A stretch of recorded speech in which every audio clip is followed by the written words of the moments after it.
اللہ کے نام سے جو سراسر رحمت ہے، جس کی شفقت ابدی ہے۔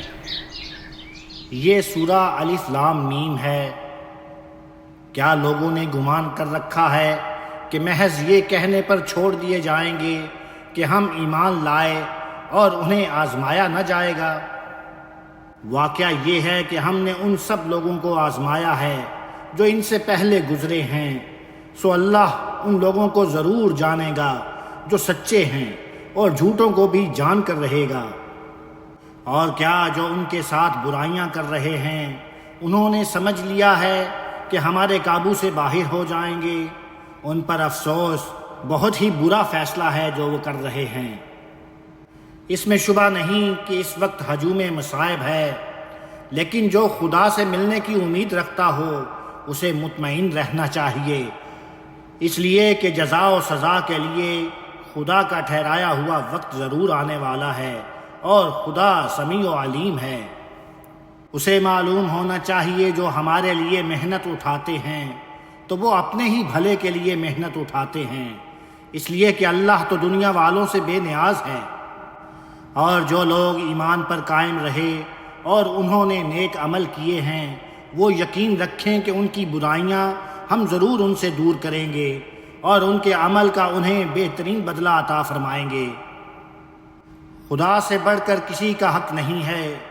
ہم نے انسان کو اس کے والدین کے ساتھ نیک سلوک کی ہدایت کی ہے، لیکن ساتھ ہی واضح کر دیا ہے کہ اگر وہ تمہارے درپے ہوں کہ تم کسی کو میرا شریک ٹھہراؤ جس کا تمہیں کوئی علم نہیں ہے، تو ان کی بات نہ ماننا، تم سب کو میری ہی طرف لوٹ کر آنا ہے، پھر میں تمہیں بتاؤں گا جو کچھ تم کرتے رہے ہو۔ اور جو ایمان لائے اور انہوں نے نیک عمل کیے، انہیں ہم اس دن ضرور صالحین میں داخل کریں گے۔ یہ خدا پر ایمان کا تقاضا ہے، اور ادھر لوگوں کا حال یہ ہے کہ ان میں سے ایسے بھی ہیں جو کہتے ہیں کہ ہم خدا پر ایمان لائے ہیں، لیکن جب اسی خدا کی راہ میں ستائے جاتے ہیں تو لوگوں کے ستانے کو وہ خدا کے عذاب کی طرح سمجھ لیتے ہیں اور پیچھے ہٹ جاتے ہیں۔ یہی لوگ ہیں، اگر تیرے پروردگار کی طرف سے کوئی مدد ظاہر ہوگی تو ضرور کہیں گے کہ ہم تو آپ لوگوں کے ساتھ تھے۔ کیا لوگوں کے دلوں میں جو کچھ ہے اس سے اللہ بخوبی واقف نہیں ہے؟ یہ ایمان کا دعویٰ کر رہے ہیں تو خوب سمجھ لیں کہ اللہ انہیں ضرور جانے گا، جو فی الواقعہ مومن ہیں، اور منافقوں کو بھی جان کر رہے گا۔ اور منکرین ان کو ستا رہے ہیں، ایمان والوں سے کہتے ہیں کہ تم ہماری راہ پر چلتے رہو اور تمہارے گناہ ہم اٹھا لیں، حالانکہ ان کے گناہوں میں سے وہ کچھ بھی اٹھانے والے نہیں ہیں۔ اس میں شبہ نہیں کہ وہ جھوٹے ہیں۔ ہاں، اپنے گناہوں کے بوجھ وہ ضرور اٹھائیں گے، اور اپنے بوجھوں کے ساتھ کچھ دوسرے بوجھ بھی، اور جو افتراء کر رہے ہیں قیامت کے دن اس کے بارے میں یقیناً ان سے پوچھا جائے گا۔ یہی کچھ اگلوں نے بھی کیا ہے۔ ہم نے نوح کو اس کی قوم کی طرف رسول بنا کر بھیجا تھا، تو وہ 50 کم 1000 سال ان لوگوں میں رہا، لیکن اس کے باوجود وہ لوگ نہیں مانے، تو آخر کار انہیں طوفان نے آ گھیرا اور وہ اپنی جانوں پر ظلم ڈھا رہے تھے۔ پھر نوح کو اور کشتی والوں کو ہم نے بچا لیا، اور اس واقعے کو ہم نے دنیا والوں کے لیے ایک عظیم نشانی بنا دیا۔ اسی طرح ابراہیم کو اس کی قوم کی طرف بھیجا، جب اس نے اپنی قوم سے کہا اللہ کی بندگی کرو اور اس سے ڈرو، یہ تمہارے لیے بہتر ہے اگر تم جانو۔ تم اللہ کو چھوڑ کر محض بتوں کو پوج رہے ہو، اور اس لیے کہ جھوٹ گھڑتے ہو۔ حقیقت یہ ہے کہ جنہیں تم خدا کو چھوڑ کر پوج رہے ہو وہ تمہارے رزق پر کوئی اختیار نہیں رکھتے، سو اللہ ہی کے ہاں رزق تلاش کرو اور اسی کی بندگی کرو اور اسی کے شکر گزار رہو، تم اسی کی طرف لوٹائے جاؤ گے۔ اور اگر جھٹلاؤ گے تو یہ کوئی نئی بات نہیں ہے، اس لیے کہ تم سے پہلے بھی بہت سی قومیں جھٹلا چکی ہیں، اور خدا کے رسول پر تو صاف صاف پہنچا دینے ہی کی ذمہ داری ہے۔ کیا انہوں نے دیکھا نہیں کہ اللہ کس طرح خلق کی ابتدا کرتا ہے، پھر اس کا اعادہ کر دیتا ہے؟ حقیقت یہ ہے کہ اللہ کے لیے یہ نہایت آسان ہے۔ ان سے کہو کہ زمین میں چلو پھرو اور دیکھو کہ اللہ نے کس طرح خلق کی ابتدا کی، پھر وہی اللہ اسے دوبارہ اٹھا کھڑا کرے گا۔ حقیقت یہ ہے کہ اللہ ہر چیز پر قدرت رکھتا ہے، پھر کسی کے اختیار میں نہ ہوگا کہ کسی فیصلے میں مداخلت کرے۔ وہ جس کو چاہے گا اپنے قانون کے مطابق عذاب دے گا، اور جس پر چاہے گا رحم فرمائے گا، اور تم اسی کی طرف پلٹائے جاؤ گے۔ لوگو، نہ تم زمین میں خدا کے قابو سے باہر نکل سکتے ہو، نہ آسمان میں، اور اللہ کے سوا نہ تمہارا کوئی کارساز ہے نہ مدد کرنے والا۔ اور جنہوں نے اللہ کی آیتوں اور اس سے ملاقات کا انکار کر دیا ہے، وہی ہیں کہ میری رحمت سے محروم ہو کر مایوس ہو چکے، اور وہی ہیں کہ جن کے لیے دردناک عذاب ہے۔ سو ابراہیم نے اپنی دعوت پیش کی تو اس کی قوم کا جواب اس کے سوا کچھ نہ تھا کہ آپس میں کہنے لگے اسے قتل کر دو یا جلا دو۔ پھر اللہ نے اس کو آگ سے بچا لیا۔ اس میں ان لوگوں کے لیے یقیناً بہت سی نشانیاں ہیں جو ایمان لائیں۔ اس نے کہا، تم نے اللہ کے سوا جو بت بنائے ہیں تو دنیا کی زندگی تک صرف آپس کی دوستی میں بنا لیے ہیں، پھر قیامت آئے گی تو اس دن تم میں سے ہر ایک دوسرے کا انکار کرے گا اور ایک دوسرے پر لعنت بھیجے گا، اور تمہارا ٹھکانہ آگ ہوگا، اور ان میں سے کوئی وہاں تمہارا مددگار نہ بنے گا۔ اس وقت لوط نے اس کی تصدیق کی، اور ابراہیم نے جب یہ دیکھا کہ اس کے سوا کوئی شخص بھی ماننے کے لیے تیار نہیں ہے تو کہا، میں اپنے پروردگار کی طرف ہجرت کرتا ہوں، بے شک وہی زبردست ہے، بڑی حکمت والا ہے۔ اسی استقامت کے صلے میں ابراہیم کو ہم نے اسحاق اور یعقوب عطا فرمائے، اور اس کی اولاد میں نبوت جاری کی، اور انہیں کتاب کا حامل بنایا، اور اس کا اجر اسے دنیا میں دیا، اور آخرت میں بھی وہ یقیناً ہمارے نیک بندوں میں سے ہوگا۔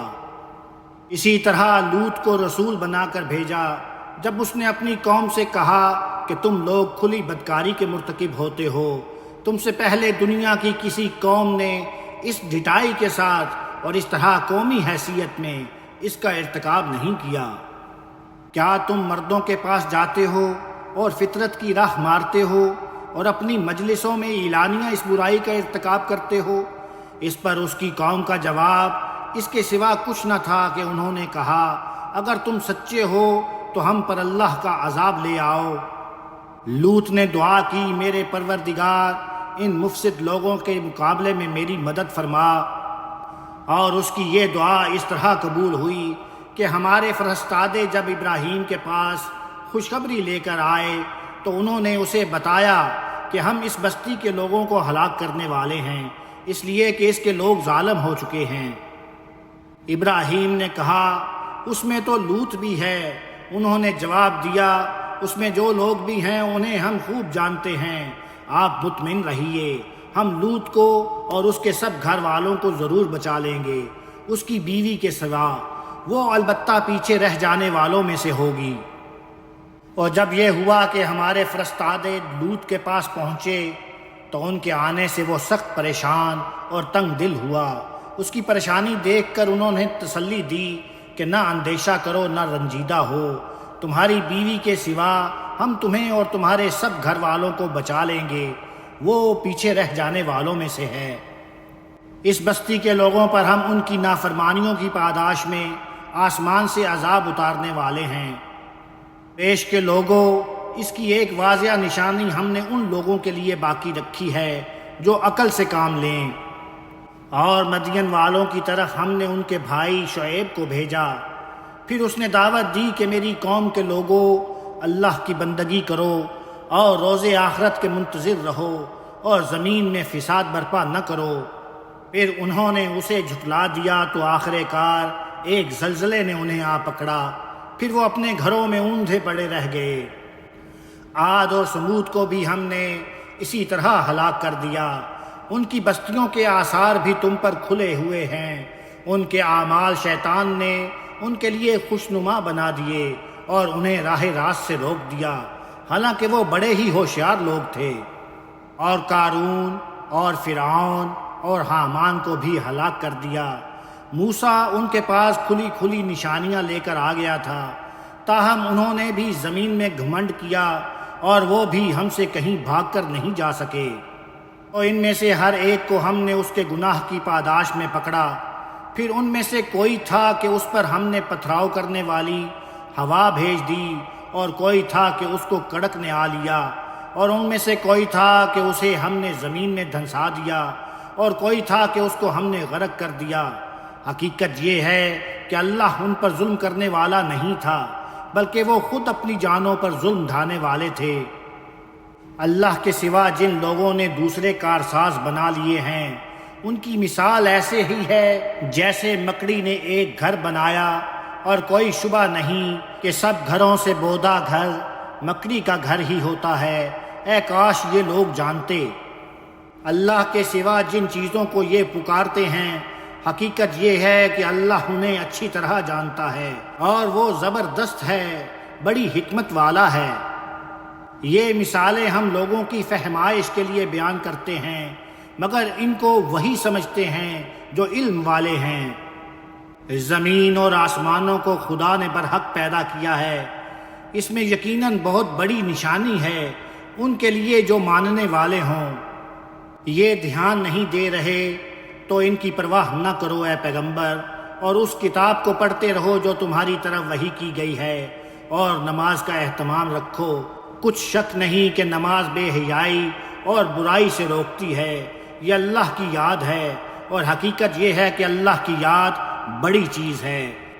تم مجھ پر بھروسہ رکھو، اس لیے کہ اللہ جانتا ہے جو کچھ تم لوگ کرتے ہو۔ اور اہل کتاب اس دعوت کی طرف متوجہ ہوں تو ان کے ساتھ اسی طریقے سے بحث کرو جو بہتر ہے، سوائے ان کے جو ان میں سے ظالم ہیں، اور ان کے ساتھ کسی بحث کی ضرورت نہیں ہے۔ تم انہیں بتاؤ کہ ہم اسے بھی مانتے ہیں جو ہماری طرف نازل کیا گیا ہے، اور اسے بھی جو تمہاری طرف نازل کیا گیا تھا۔ ہمارا معبود اور تمہارا معبود ایک ہی ہے، اور ہم اسی کے فرما بردار ہیں۔ ہم نے اے پیغمبر اسی طرح یہ کتاب تمہاری طرف اتاری ہے، سو جن کو ہم نے اس سے پہلے کتاب سے نوازا ہے وہ اس پر ایمان لائیں گے، اور ان میں سے بعض اس پر ایمان لا بھی رہے ہیں، اور ہماری آیتوں کا انکار تو وہی کرتے ہیں جو انکار کا فیصلہ کیے بیٹھے ہیں۔ تم اس سے پہلے نہ کوئی کتاب پڑھتے تھے نہ اس کو اپنے ہاتھ سے لکھتے تھے، اگر ایسا ہوتا تو یہ جھٹلانے والے البتہ شک میں پڑ سکتے تھے۔ نہیں، اس میں کسی شک کی گنجائش نہیں ہے، بلکہ یہ قرآن تو کھلی ہوئی آیتیں ہیں ان لوگوں کے سینوں میں جنہیں علم عطا ہوا ہے، اور ہماری آیتوں کا انکار تو وہی کرتے ہیں جو اپنی جانوں پر ظلم ڈھانے والے ہیں۔ یہ ظالم کہتے ہیں کہ اس کے پروردگار کی طرف سے اس پر نشانیاں کیوں نہیں اتاری گئیں؟ ان سے کہو کہ نشانیاں تو خدا ہی کے پاس ہیں، میں تو صرف ایک کھلا ہوا خبردار کرنے والا ہوں۔ کیا ان کے لیے کافی نہیں ہے کہ ہم نے تم پر یہ کتاب اتاری ہے کہ انہیں پڑھ کر سنائی جا رہی ہے؟ اس میں یقیناً ان لوگوں کے لیے رحمت ہے اور یاد دہانی بھی جو ایمان لائیں۔ یہ انکار کا فیصلہ کیے بیٹھے ہیں، یا ان پر فی الواقع حقیقت واضح نہیں ہوئی ہے؟ کہہ دو اس پر میرے اور تمہارے درمیان اللہ گواہی کے لیے کافی ہے، وہ جانتا ہے جو کچھ زمین اور آسمانوں میں ہے۔ البتہ یاد رکھو کہ جو باطل پر ایمان لائے اور جنہوں نے اللہ کا انکار کر دیا ہے وہی نامراد ہونے والے ہیں۔ یہ تم سے عذاب کے لیے جلدی مچائے ہوئے ہیں، ان پر عذاب آ جاتا اگر اس کے لیے ایک وقت مقرر نہ ہوتا۔ ان کا رویہ یہی رہا تو یقیناً ایک دن وہ اچانک ان پر آ جائے گا اور انہیں خبر بھی نہیں ہوگی۔ ان پر افسوس، یہ تم سے عذاب کے لیے جلدی مچائے ہوئے ہیں، درا حالے کہ جہنم ان منکروں کو گھیرے میں لے چکی ہے۔ یہ اس دن کا خیال کریں جس دن عذاب ان کے اوپر سے اور ان کے پاؤں کے نیچے سے انہیں ڈھانک لے گا، اور ارشاد ہوگا کہ اب چکھو اس کا مزہ جو کرتے رہے ہو۔ میرے بندو جو ایمان لائے ہو، یہ تم پر ظلم و ستم سے باز نہیں آتے تو ہجرت کر کے یہاں سے نکل جاؤ۔ میری زمین بے شک وسیع ہے، سو جہاں رہ کر بن پڑے تم میری ہی بندگی کرو۔ یہ دنیا ہمیشہ کے لیے نہیں ہے، یہاں ہر جان کو موت کا مزہ چکھنا ہے، پھر تم ہماری ہی طرف لوٹائے جاؤ گے۔ اور جو ایمان لائے اور انہوں نے نیک عمل کیے ہیں انہیں ہم ضرور جنت کے بالا خانوں میں جگہ دیں گے، جن کے نیچے نہریں بہہ رہی ہوں گی، وہ ان میں ہمیشہ رہیں گے۔ کیا ہی اچھا صلہ ہے عمل کرنے والوں کے لیے، جنہوں نے صبر کیا اور ہر حال میں اپنے پروردگار ہی پر بھروسہ کرتے رہے۔ یہ خیال نہ کرو کہ یہاں سے نکلے تو کھاؤ گے کہاں سے۔ کتنے جانور ہیں جو اپنی روزی اٹھائے نہیں پھرتے، اللہ ہی ان کو روزی دیتا ہے اور تمہیں بھی، اور وہ سمیع و علیم ہے۔ حقیقت یہ ہے کہ ان کی عقل ماری گئی ہے۔ اگر تم ان سے پوچھو کہ زمین اور آسمانوں کو کس نے پیدا کیا ہے اور سورج اور چاند کو کس نے مسخر کر رکھا ہے تو ضرور کہیں گے کہ اللہ نے۔ پھر کہاں سے اوندھے ہو جاتے ہیں؟ کیا ان کے معبود انہیں کھلاتے ہیں؟ ہرگز نہیں، اللہ ہی اپنے بندوں میں سے جس کا رزق چاہتا ہے کشادہ کرتا ہے اور جس کا چاہتا ہے تنگ کر دیتا ہے۔ بے شک اللہ ہر چیز کا جاننے والا ہے۔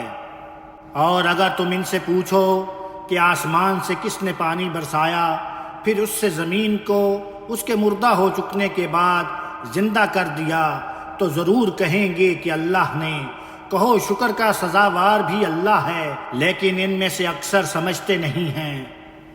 اس کا سبب یہ ہے کہ یہ دنیا پر ریجھے ہوئے ہیں، اور حقیقت یہ ہے کہ یہ دنیا کی زندگی لہو و لعب کے سوا کچھ بھی نہیں۔ اصل زندگی کا گھر تو آخرت کا گھر ہے، اگر یہ جانتے۔